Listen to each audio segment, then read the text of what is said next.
صحابہ کرام جب آپس میں ملاقات کرتے تھے سلام دعا کرتے تھے، اور جب جدا ہونے لگتے یہ سورت ضرور پڑھ لیا کرتے تھے۔ امام شافعی فرماتے ہیں یہ سورت صحیح طرح سے پڑھ لیں، اس پر صحیح طرح سے قابو پا لیں، صحیح طریقے سے اس کو absorb کر لیں، سمجھ لیں، یہ دنیا اور آخرت کے لیے کافی ہے۔ تو انسان نقصان میں ہے، humans are at loss, you all are at loss۔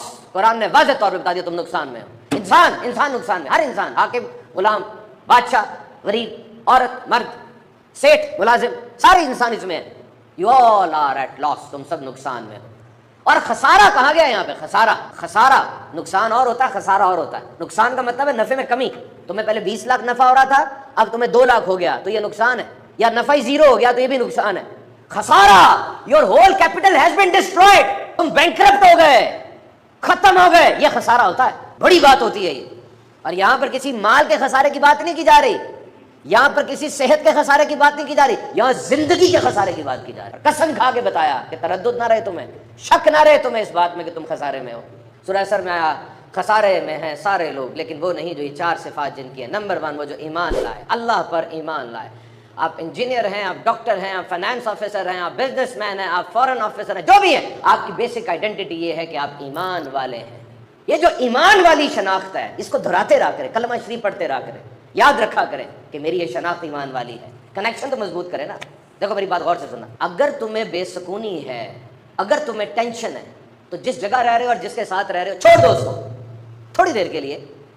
اور اب جس نئی جگہ پر جاؤ نا، صرف جسمانی طور پہ نہیں جانا، دماغی طور پہ بھی وہاں جا کے سیٹل ہونا ہے۔ پرانی باتوں کو تھوڑی دیر کے لیے بھول جاؤ، مشینیں بند کر دو اور مشینی آوازوں کو بھی بند کر دو۔ اور یہ جو فیس بک کی ریل کے پیچھے بیک گراؤنڈ میوزک نہیں چل رہا ہوتا جو آپ کے دماغ میں بھی چل رہا ہے، اس کو بھی سوئچ آف کرو، ڈائلاگ گانے سارے بند کر دو، وضو کرو اور قرآن کھولو، دیکھو تمہارا رب تم سے کیا فرما رہا ہے۔ دیکھو نا، کھولو، کون سی مصیبت، کون سی آزمائش، کون سی ٹینشن ایسی ہے جس کا قرآن میں حل نہیں ہے۔ اور اب 2 رکعت 5 نمازوں کے علاوہ رینڈملی ذرا پڑھو، کنیکشن وہ مضبوط ہو نا، پتہ چلے میں نے کچھ کیا ہے، کنیکشن مضبوط ہو۔ یاد رکھ لو اس دنیا میں تم آئے اسی لیے ہو کہ تم اللہ سے اپنا کنیکشن مضبوط کر لو، دس از دا اونلی پرپز۔ لیکن موبائل، دوست، ہوٹل، سیر و تفریح، پیسہ پیسہ پیسہ، اللہ کو یاد کم کرتے ہیں ہے نا، اللہ کو اتنا یاد نہیں کرتے۔ یہ کنیکشن مضبوط کیسے ہوگا؟ سمجھ لو، دعا کو کبھی انڈر ایسٹیمیٹ نہ کرنا، صبر کے دامن کو تھام لو، شکر کیا کرو۔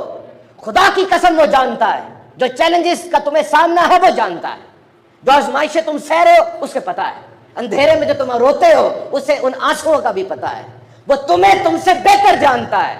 اور محدود سوچ، محدود صلاحیت اور محدود عقل کے مالک انسان، یہ ناممکن کا لفظ تیرے لیے ہے، وہ تو قادر مطلق ہے، اللہ اکبر، وہ بڑا ہے، وہ بے نیاز ہے۔ اتنی بڑی کائنات اس نے بنائی ہے جس کے اسٹرکچرز کا ہی نہیں پتا چل رہا، نمبر آف گیلیکسیز اور نمبر آف پلانٹس کا ہی نہیں پتا چل رہا، جو اس کا خالق ہے۔ اتنا پیچیدہ نظام اس نے بنایا۔ میں کل پڑھ رہا تھا کہ دنیا میں کتنے جاندار ہیں، پودے بھی جاندار ہیں، کیڑے بھی جاندار ہیں، پرندے بھی جاندار ہیں، یہ سب جاندار ہیں۔ کتنے جاندار آپ امیجن کر سکتے ہیں کتنے جاندار ہوں گے؟